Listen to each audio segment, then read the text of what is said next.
அன்புக்கு நான் அடிமை, தமிழ் பண்புக்கு நான் அடிமை, நல்ல கொள்கைக்கு நான் அடிமை, தொண்டர் கூட்டத்தில் நான் அடிமை. அன்புக்கு நான் அடிமை, தமிழ் பண்புக்கு நான் அடிமை.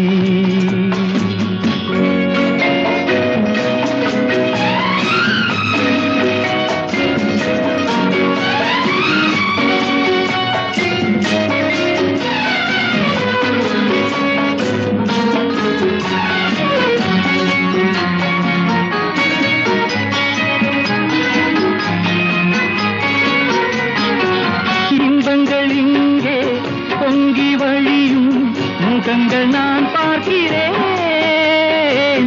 இதயம் எல்லாம் பாலைவனம் போல் இருக்கும் நிலை பார்க்கிறேன்.